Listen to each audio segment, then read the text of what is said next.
ఆంధ్రప్రదేశ్ రాష్ట్రంలో కరెక్ట్గా మొగుడుకు తగ్గ పెళ్ళాం ఎవరయ్యా అంటే జగన్మోహన్ రెడ్డికి తగ్గ పెళ్ళాం భారతీరెడ్డి అన్నట్టుగా ఉంటుంది వాళ్ళిద్దరు జంట.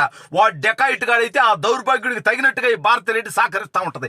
అయితే ఈవిడ చేసినటువంటి తప్పుడు పనికి ఇప్పుడు సాక్షి మీద కేసు పడేటువంటి పరిస్థితి రావడంతో భారతీరెడ్డి జైలుకు పోయేటువంటి పరిస్థితి ఏర్పడిపోయింది. మరి దీని నుంచి ఎలా తప్పించుకునేటువంటి ప్రయత్నం చేస్తారో, అసలు అంత తప్పుడు పని ఏం చేశారు అనేది ఈ వీడియోలో వివరించబోయే ముందుగా ఇప్పటివరకు మన ఛానల్ సబ్స్క్రైబ్ చేయని వాళ్ళు ఖచ్చితంగా సబ్స్క్రైబ్ చేయండి. ఇక విషయానికి వస్తే, జగన్ అనేటువంటి డెకాయిట్ గాడు 65 కంపెనీలు తన తండ్రి అధికారంలో ఉన్నప్పుడు ఈ దౌర్భాగ్యుడు ఖాళీగా ఉన్నట్టుగా నడుస్తూ 65 దొంగ కంపెనీలు పెట్టి లక్షలాది కోట్ల రూపాయలు డబ్బు సంపాదించి 16 నెలలు జైల్లో చెప్పకూడదని ఆ తర్వాత కాంగ్రెస్ వాళ్ళకి కాలు పట్టుకొని బెయిల్ మీద బయటకు వచ్చి 10 సంవత్సరాలుగా కోర్టుకు కూడా పోకుండా అదే బెయిల్ కొనసాగించుకుంటూ భారతదేశ చరిత్రలో ఒక ఆర్థిక నేరగాడు 10 సంవత్సరాలకు పైగా బెయిల్ మీద తిరగటం ఈ దౌర్భాగ్యుడే, పైగా కోర్టుకు కూడా పోకుండా.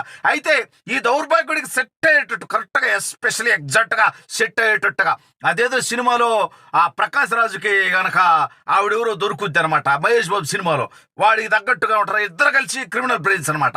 ఆ రకంగా జగన్ అనేటువంటి డెకాయిట్ గాడికి కరెక్ట్గా సెట్ అయ్యే విధంగా భారతీరెడ్డి దొరికినట్టుంది. ఎందుకంటే అర్ధరాత్రి 3 గంటలకు అవినాష్ రెడ్డితో ఫోన్ మాట్లాడి, మీరందరూ తప్పుగా మాట్లాడతారు కానీ ఆ విషయాన్ని నేనేమంటానంటే, ప్లాన్ ఎగ్జిక్యూషన్ కోసం పాపం నిద్రాహారాలు మాని ఆ యొక్క వివేకానంద రెడ్డి హత్యని అత్యంత నీట్గా, క్లీన్గా, ప్లాన్ చేసి ఏపిచ్చేసినటువంటి ఘటన రేపు మాపో బయటకు వస్తే జైలుకు పోద్ది. ఇప్పుడు అది కాదు సబ్జెక్టు.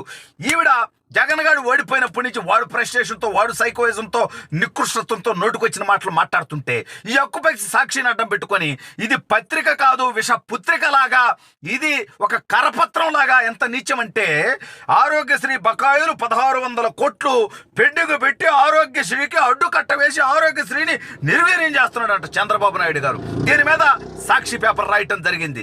ఏరా, ఈ రాష్ట్రంలో జనాలందరూ కడుపుకు అన్నమే తింటారా అనుకుంటున్నారా, లేకపోతే జగన్మోహన్ రెడ్డి గారు ఏమన్నా బిర్యానీ పెడుతున్నాడా? నాకు అర్థం కావట్లా. ఎందుకంటే చంద్రబాబు నాయుడు గారు ముఖ్యమంత్రి అధికారంలోకి వచ్చి కరెక్ట్గా 50 రోజులు గడవలే, అప్పుడే 1600 కోట్ల రూపాయలు ఆరోగ్యశ్రీకి బకాయిలు ఆడి నుంచి వస్తాయరా? నాకు అర్థం కాల. అంత ఆరోగ్యశ్రీ జరిగిపోయిందా? నాకు చెప్పడే.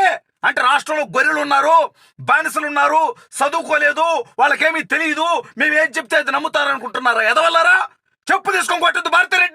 భారతిరెడ్డి నువ్వు మహిళవి, నిన్న ఇంతకు మించి మాట్లాడితే నా విలువ తగ్గుద్ది. ఏం సిగ్గు లేదా నీకు ఇటువంటి రాతలు రాయటానికి? కడుపుకి అన్నం తింటున్నావా, లేకపోతే అవినాష్ రెడ్డి ఇట్లా బిర్యానీ తింటున్నావా నువ్వు? తప్పుడు కొత్తలు, తప్పుడు రాతలు ఏంటిది? ఎందుకే ఒళ్ళు బలుపు రాతలు? చెప్పు తీసుకొని కొట్టేవాళ్ళు లేరనా?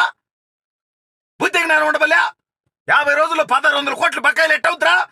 జగన్ అనే బానిసగాడు, బఫూనుగాడు, దొంగ, దోపిడీదారుడు, నికృష్టుడు, లపోటుగాడు, సైకోగాడు, వాడు ఆరోగ్యశ్రీ బకాయిలు ఆసుపత్రులకు పెడితే ఇవాళ అవి పేరుకుపోయి 1600 కోట్ల రూపాయలు ఈ ప్రభుత్వం, చంద్రబాబు నాయుడు గారు అవి కట్టాల్సి వస్తుంది.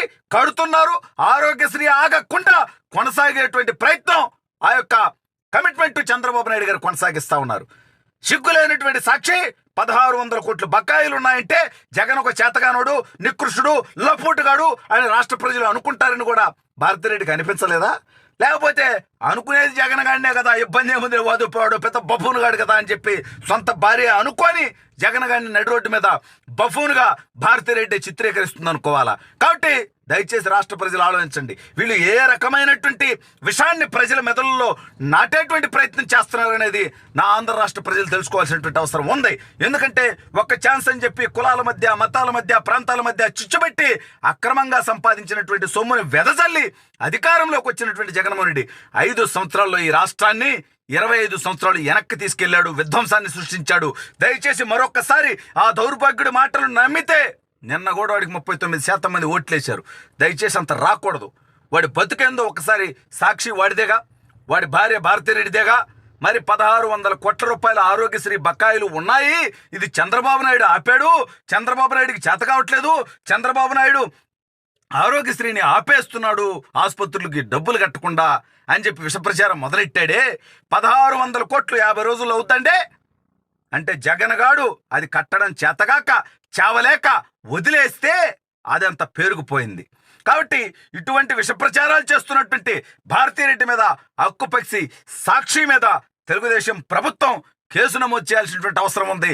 భారతిరెడ్డిని అరెస్టు చేసి తగిన బుద్ధి చెప్పి చట్టపరమైనటువంటి చర్యలు తీసుకొని ఇటువంటి విషపు రాతలు మరొకసారి రాయకుండా భారతిరెడ్డికి, సాక్షికి, జగన్మోహన్ రెడ్డికి తగిన బుద్ధి చెప్పాల్సినటువంటి బాధ్యత తెలుగుదేశం పార్టీ ప్రభుత్వం మీద ఉన్నది అని నేను చెప్తా ఉన్నా.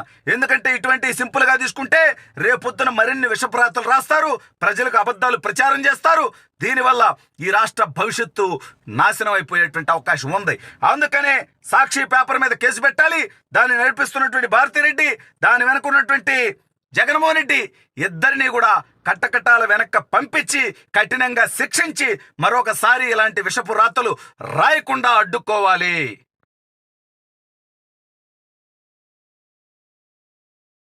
Thank you.